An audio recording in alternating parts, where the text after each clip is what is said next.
I went to bed last night really with no idea what I wanted to talk about this morning. And I think the best thing to do is just kind of give my opinion. There's plenty of news out there. So I'm just going to talk about what I think. Here we go.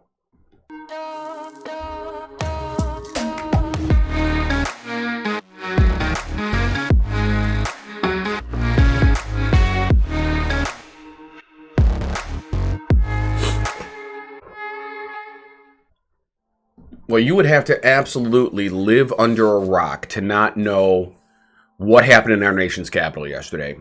A mob of men and women, incited and cajoled by our President of the United States, Donald J. Trump, stormed the Capitol building in Washington, D.C. This is after most of them participated in a rally held by President Trump just off of the White House grounds near the National Mall, where he continued his baseless claims of election fraud and declaring himself the legitimate winner of the 2020 presidential election, all of which has been refuted over and over and over again. It has been proven by electoral processes in each and every state. It's been agreed to by state legislatures that the voting was done properly. It has been denied access to the court system. All of the court cases have been overturned.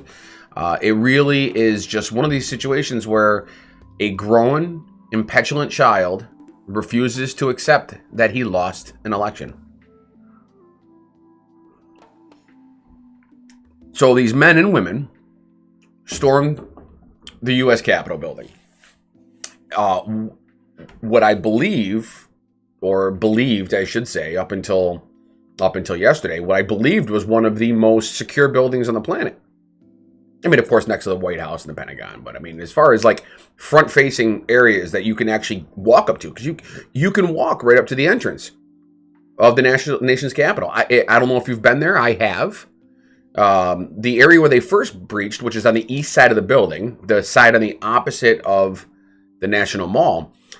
That's where you go if you want to take a tour. That's where you go if you're, want to go view from the gallery. You walk in there. They have a long serpentine line when you enter, and you sign up for whatever tours you want to do. You pay for your entry, yada yada yada. Right?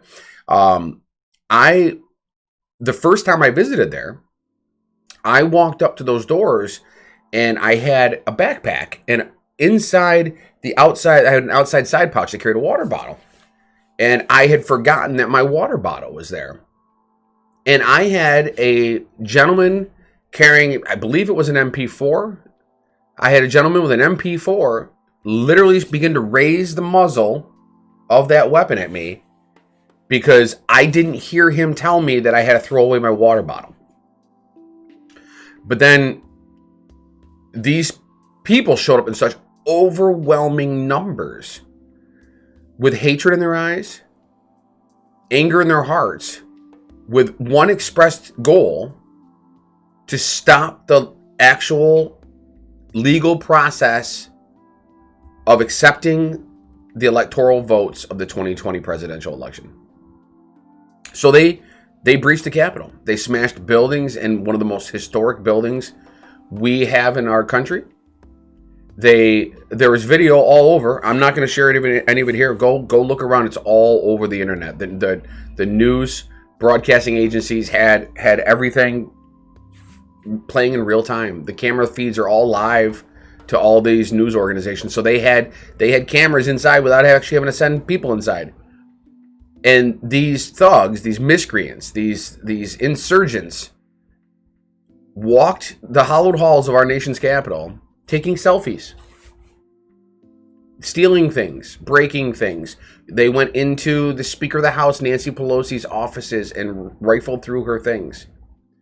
One gentleman, I believe, if memory serves, from Arkansas, walked out with her mail.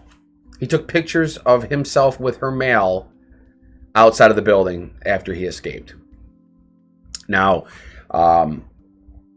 there's a lot of video out there and comments that have been made on social media about whether or not this was allowed to happen.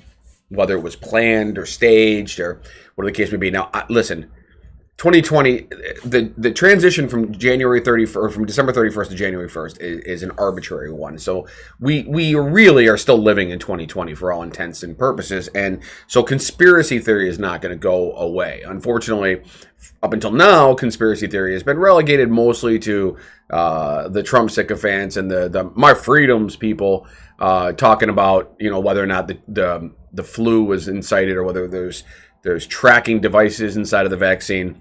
None of that stuff is generally made it into mainstream flair, and I hope this doesn't either. But now we have people on the more democratic / liberal / progressive side saying that perhaps this was staged, perhaps this is allowed to happen, perhaps people in authority and people with power wanted to stop the vote counting yesterday to certify the election. I don't buy all that. Most often, is it not Occam's razor? I forgot. Yeah, I think whatever it is. Whichever one it is, I do these things all the time in the morning here. Whatever seems the most likely is probably what actually happened. And I think President Trump stood on a stage yesterday and told him to go stop this, and that's what they went and did. All right, so what do we do now? They got everybody out of there.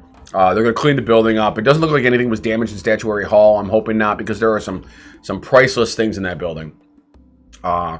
They ended up formalizing the ratification of the election, and officially Congress has declared Joe Biden our 46th president. The inauguration will go on the 20th.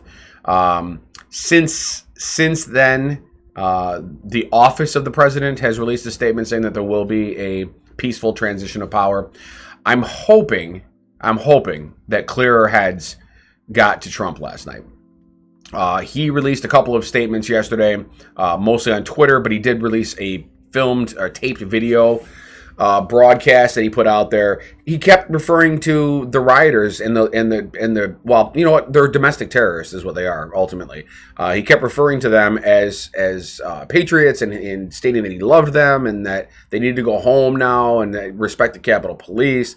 Never once did he admonish or condemn what they did. Never once did he say it was wrong.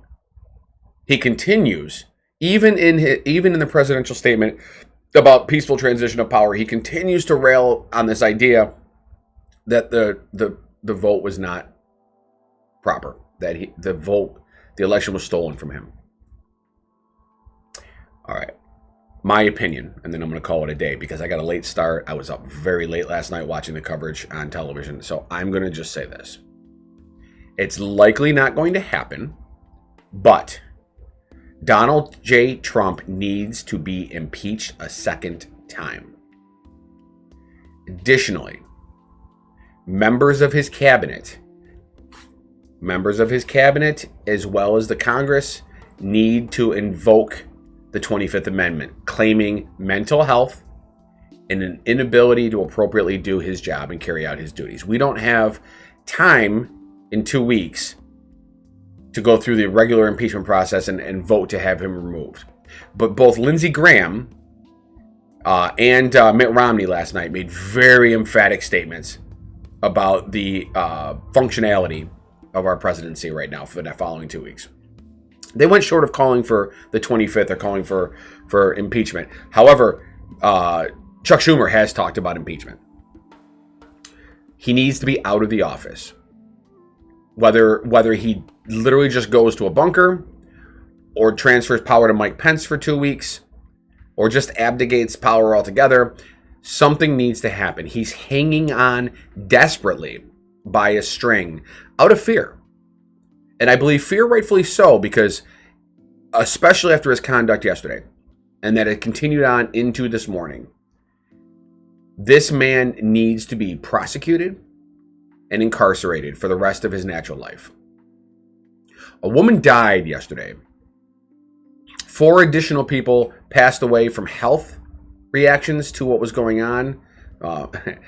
To sound insensitive, most likely 4 fat old rednecks had heart attacks because they couldn't jump windows. But a woman was fatally shot inside the Capitol building for trying to breach an office. Shot in the chest by Capitol police officers, or or Metro Police. They have not said what the exact circumstances were, but she died. They showed her on national television bleeding out. Real people have died. Real people have gotten hurt.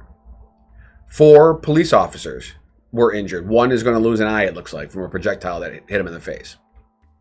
And this is all because a child in the White House doesn't like that he lost, and he's afraid to go to prison.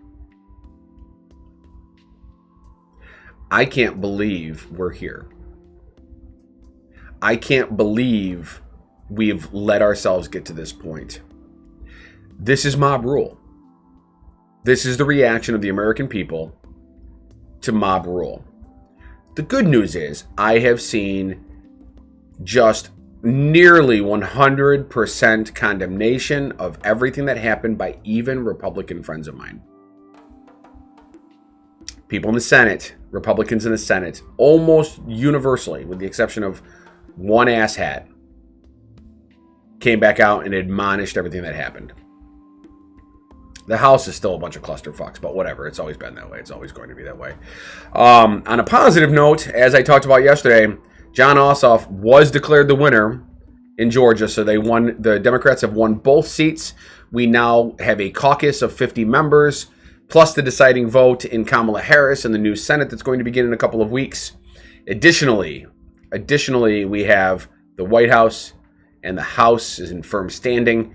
I was talking with my son about this on the way back from picking him up last night. In the wake of everything happening, I do believe that not only is it time for us to push every progressive and socialist agenda that we want to for the next 2 years. Additionally, Joe Biden, right after he signs us back into the Paris Climate Accords, the next thing he needs to do is throw out 3 names for the Supreme Court. We need to pack the court and undo what Donald Trump did with the 3 people he put in that station. Because he put unqualified, well, I don't want to say that. Gorsuch is not horrible. I do not have a terrible problem with Gorsuch. But Kavanaugh and Barrett are both a mess. An absolute mess. Especially Barrett.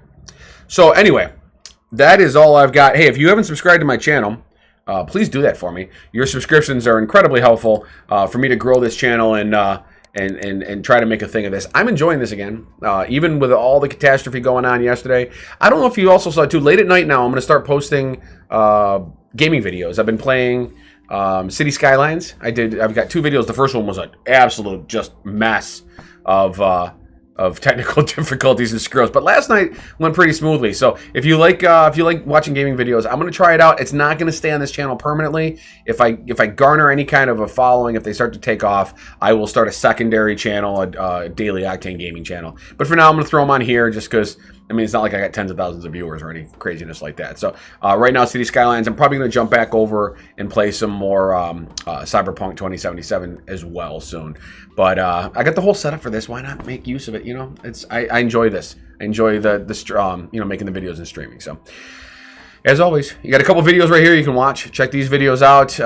And then if you have not subscribed right here in the middle, subscribe to my channel. I'm going to keep doing these videos. I'm liking it. Again, Monday through Friday, Daily Octane videos like this. In the evening, some gaming stuff maybe. Saturday, I take Saturdays off. And then on Sunday, The Gentleman the Jerk with my buddy Mark out in Seattle. Seattle's had their own problems yesterday. So have a nice day. Comment below if you think I'm a moron. I appreciate it when you guys do that. And I will see you guys tomorrow on another episode of Daily Octane. Be safe. Have a good day.